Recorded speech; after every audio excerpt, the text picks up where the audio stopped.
You are listening to Processing Trauma Out Loud, conversations about trauma and healing from two women who are doing the work.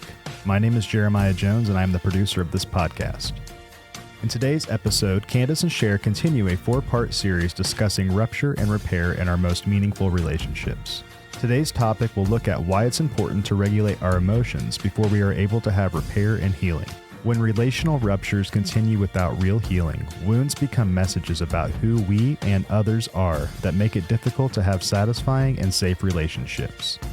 Healing childhood wounds is the way we learn to work through the ruptures we have in relationships today.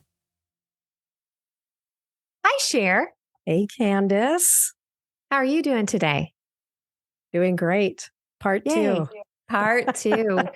We are on part two. So if you haven't listened to part one of a 4-part series that we're doing right now, we are looking at rupture and repair in relationship. Yeah. And last week, and we've added some components to that we felt were needed to better explain like what's happening, not just in the situation, but in our bodies, in our emotions, in our perceptions, in our beliefs, when we feel like there's disconnection in relationship. So last week we talked about what is rupture. You gave our listeners a glimpse of what it looks like to be in a healthy, satisfying relationship, and maybe what it looks like to be in an unhealthy, dissatisfying relationship.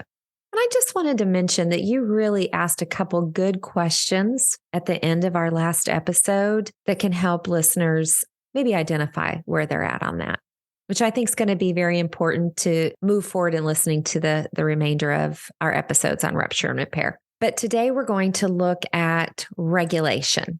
What is regulation when it comes to when there's been a rupture? When we feel like there's starting to be a disconnection, or maybe we're mad at somebody or somebody else is mad at us, maybe just something feels off. What happens for us in our bodies, in our thoughts? What do we do? And why do we do that? It's so good. And I'm thinking about a few weeks ago, we talked about the window of tolerance.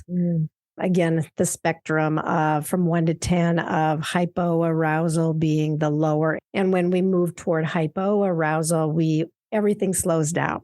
Mm-hmm. Versus when we get up into the 8, 9, 10 hyperarousal, when everything gets ramped up. And that can really be our body, sensations in our body. It can also be the sensations of our emotions. So when we think about rupture, and I wanted to just back up too, and I wanted to name the 4 R's that we're going to be talking about in this series. Good idea. So we talked last week about rupture. Today we are going to talk about regulation. Next week, we will talk about repair and then reconnect. So these are the 4 R's that we are bringing into this topic that we're talking about here. So today we're talking about regulate. And so when we get dysregulated, we move up or down the scale on the window of tolerance. What did you do, Candace? What happens to you when there's rupture? Where do you go, and what might that look like in your body and in your emotions? And particularly, or maybe I'll even say now and when you were a kid, if it's changed. Yeah. Before I answer that question, I do want to say that we're talking about this in the context, and I believe there can be no real repair until we regulate. Because if we're in a dysregulated state, we don't even have the full function of our brain. The reason why we're looking at regulate after rupture is that is the next step in being able to move towards repair. So like as a child, whenever I said this in our last episode, a little child isn't going to say, oh, I feel unsafe or I'm dysregulated. A child is going to have some kind of physiological reaction of fear, or maybe somatic reaction with a stomach ache or headaches or something. But for me, I have lots of memories of when I felt dysregulated, or I would go to hyperarousal, high stress. I would typically go run, get on my bike. I didn't know that this is what I was doing and the way that it was soothing me, but there was always a level of intensity of what I was doing with my body. I remember my mom put me in baton, twirling the baton. And sometimes looking back, I kind of laugh about it because sometimes I would be like twirling that baton like none other. And I realized that there was some regulation going on for me when I was able to move my body. What did that look like for you as a child? It's interesting because a person who moves toward hyperarousal, it's pretty easy to see when that's happening. I think the person who moves toward hypoarousal can really be missed because what I would do typically is I would just wander off by myself, either to my room or, like you said, out into nature, climb a tree, or maybe be on my bike, but probably not in a way of needing to burn off excess energy as much as I'm numbing out. I'm shutting down. I'm floating away, literally. Mm-hmm. And so I think I got missed a lot because nobody even noticed, right? Like I wasn't making a scene. I wasn't being a problem. And so I think with hypoarousal probably often does come the avoidant attachment style because I could just wander off and be by myself. And I'm not sure that it regulated me, though. It just left me in places of hypoarousal. Yeah, that's what I did. I got quiet. I went alone to places where I was alone and where I could disintegrate. Mm-hmm. Yeah. And I'm wondering, I like what you're naming that you're saying. I don't know if it regulated me, but I still think there was some level that you were trying to find safety. Oh, for sure. Yes, absolutely. Yeah. Mm-hmm.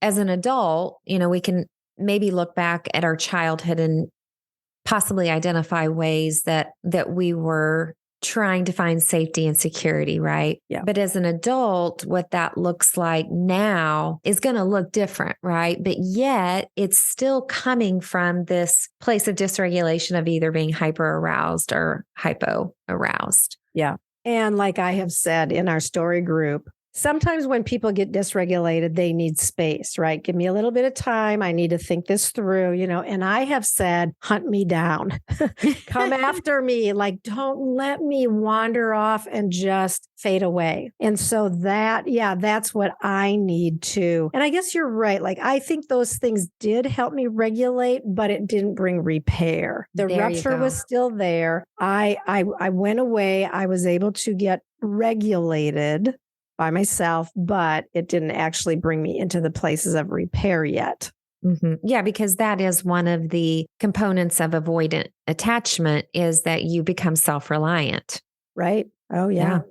Mm-hmm. And that's what you did. Mm-hmm. I know for me, and I've named this before, coming through with attachment wounds of leaning towards more disorganized attachment, it makes more sense to me now. But, I would get that anxiety. And so I think that's where that energy came, right?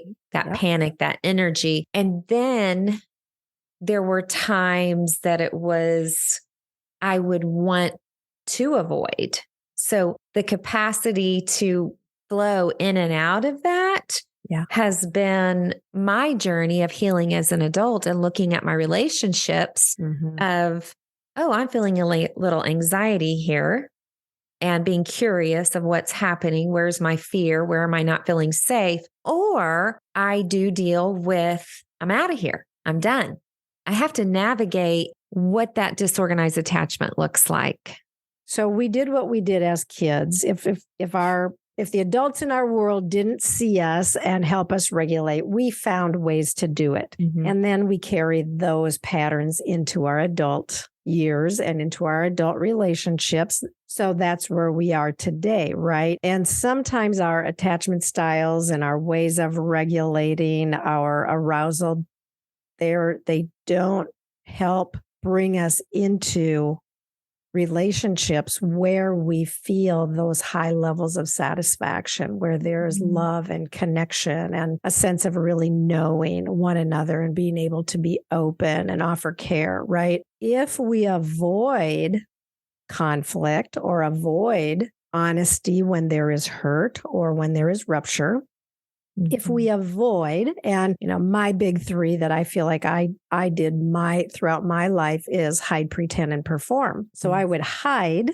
that I was hurt. I would pretend that everything was okay, and I would do my best to act like everything was okay. But it's all in the name of avoiding speaking the truth so that we can move toward bringing care where care is needed. And I think for people who avoid, for myself, and I think this is probably a really common hallmark, the loneliness is just so deep and has been one of the things that I have struggled with so much in my life, is just feeling really lonely. And part of that is because when I felt like there was conflict, I completely lost my voice. I just could not move toward it. So then living in that space of pretending is hard.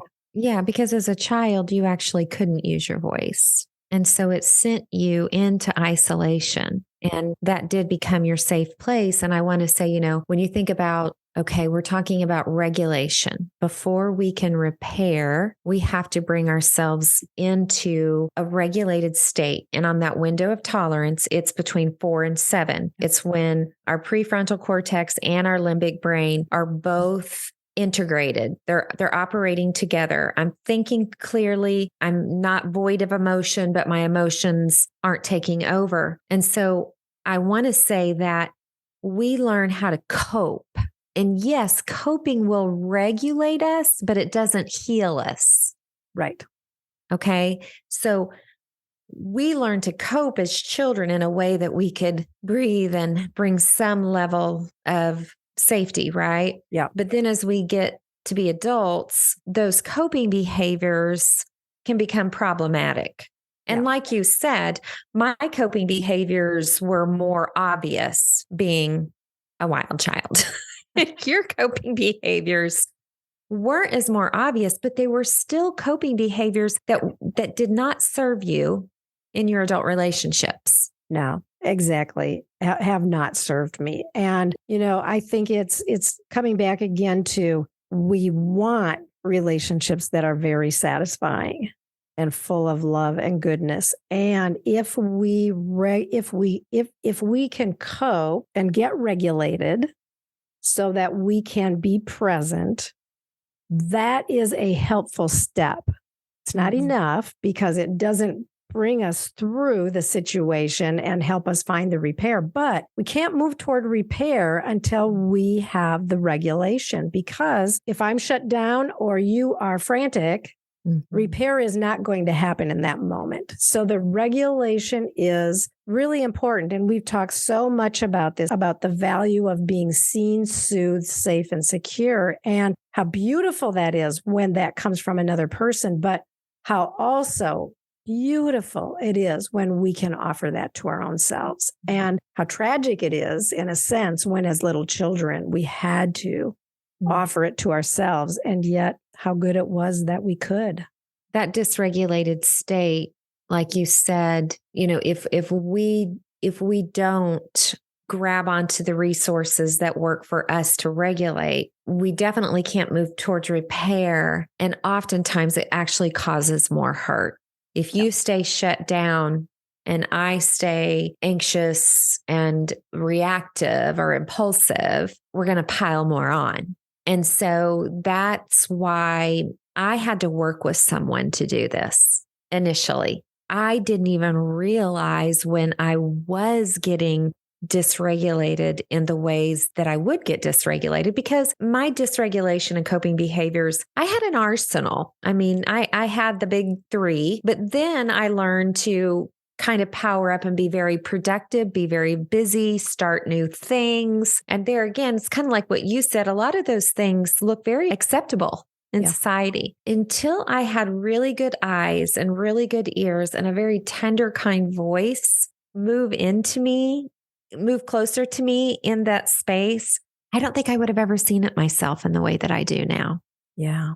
I'm just thinking about that truth that we are wounded in community and we heal in community, and how really powerful the voice is of someone being able to see you well and offer soothing and care in that moment. I have a question that I'm just curious if you could name your top 3 resources to regulate. What would those be for you? Today, I would say journaling is huge for me.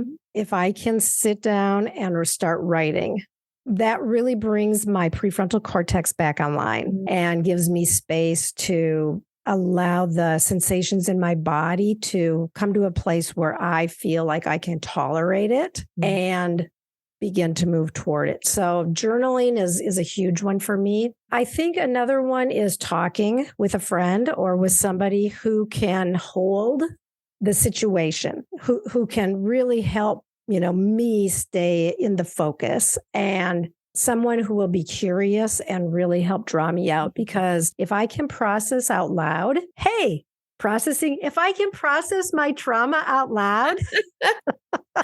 Yes. It's so effective for me though, because I discover a lot as I am forming the way that I want to explain it to someone else. Those are 2 top ones. Give me time to think about my third one. But how about you? What are some things that you feel help you? I know one of your third ones. Okay. What's one of my third ones? Well, I do think that I've just noticed sometimes you going on a walk or doing yoga or something like that has been helpful for you.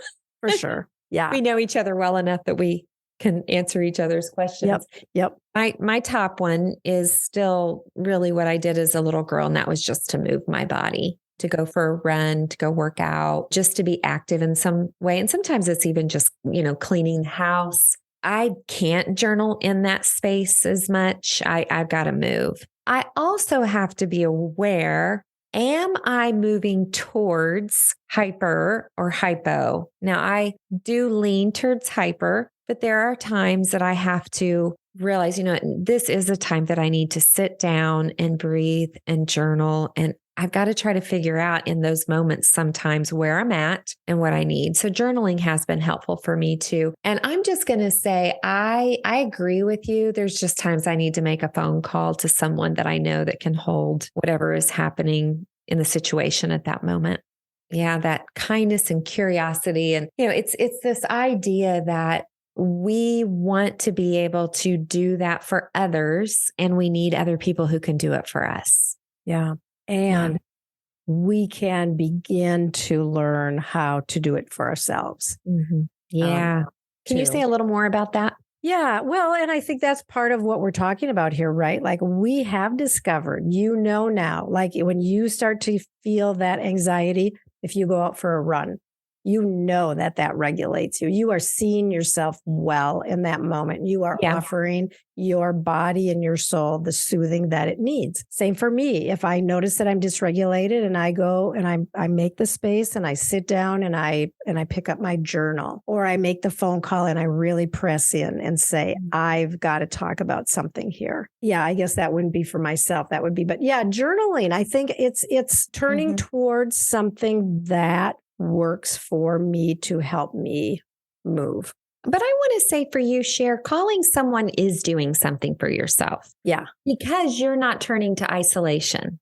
Right. Mm-hmm. Yeah. So I think that does fit there for you. It's just finding, and it takes a while to find, and there's so many other resources out there. We just did our workshop. Just that activity you did with our participants as a way to bring kindness, compassion, self-soothing, just to be able to do a sketch and get curious. Yeah, being curious about why am I here? What happened? Taking time. I think sometimes I'll notice that I'm dysregulated and at first I'm not even sure why, and I'll have to start tracking back. How was I feeling an hour ago? How was I feeling 3 hours ago? Oh, yeah. And then sometimes I actually have to be curious and do a little of my own detective work to find what was the thing that actually dysregulated me. Mm-hmm. That is super helpful too.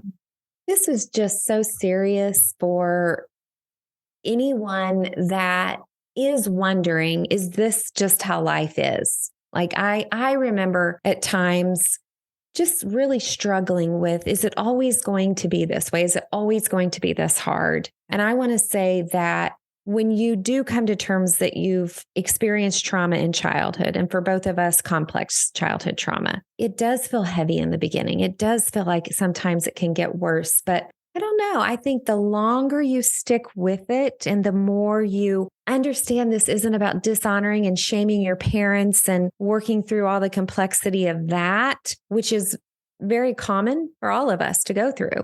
Yeah. Like, can I name the truth and still honor my parents? Maybe not respect. That's a whole nother episode, the difference between respect and honor. But once we kind of give ourselves permission to just let this process and this journey take us to where the Spirit is leading us, we start to see, oh, wow, there's purpose and meaning in this. And life isn't always going to be the same.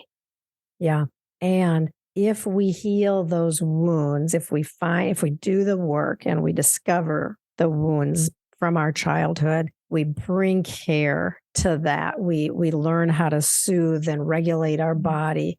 It throws the door open for our relationships with the significant people in our life today to be good and loving and meaningful and rich. And that's why we do it. There's no other reason except for being able to really embrace all of the goodness that we can have in our lives now. It's so true. I love being on this journey with you. Yeah. Me And too. our story group sisters. And you know what? Other people that we are meeting and Our listeners. Yeah, our listeners and our children and our grandchildren and our spouses. And it just, the word that's coming to my mind is flourishing. Yeah. Seeing what flourishing in life really does look like, where we're not hiding and pretending and performing and, not being perfect, not having moments that you may even fall down, but being able to get back up quicker and understand, what happened. And it's just been wonderful. Yeah, so good. So I want to leave a question with our listeners. Last week we talked about rupture, and today we talked about regulating. And so I really want our listeners to ponder, when you experienced rupture in childhood, what happened in your body? What happened in your emotions? Like, did you move toward hyperarousal and get very anxious and feel a lot of energy? Or did something that caused you maybe even to get yelled at or get into more trouble? Or did you go toward hypoarousal and just get very quiet, maybe even silent, remove yourself from the room? Can you begin to see where you fall on that window of tolerance and recognize one or two stories of when did that show up when you were a child, and how is what happened back then similar in some ways to what you continue to do today? Like, if we can recognize this, and then we can begin to learn how to bring that regulation when we get dysregulated, then we can move toward repair, which we are going to talk about next week. And I'm super excited to address that topic. So yeah, so good, Candace.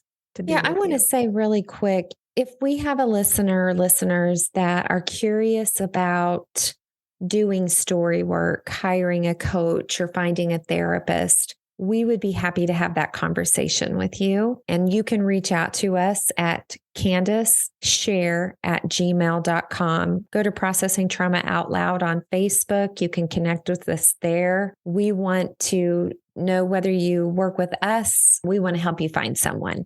Yeah, absolutely. Because our lives have been radically changed by this process. And that's why we're doing this work that we're doing, which I love doing with you. Back at you, friend. Yeah. Hey, love you lots. Love you too. Good to be with you today. You too. Thank you for listening to Processing Trauma Out Loud. Make sure to check out the show notes for links to suggested resources and social media. Like, subscribe, and follow to keep up with our weekly content. And if you don't mind, take a moment to rate and review us. Your feedback is extremely valuable and contributes to the success of this podcast. Music was created by Caleb Paxton, and our sound engineer is Jeremiah Jones of Audistory LLC. We welcome you to join us for more conversations soon. Take care.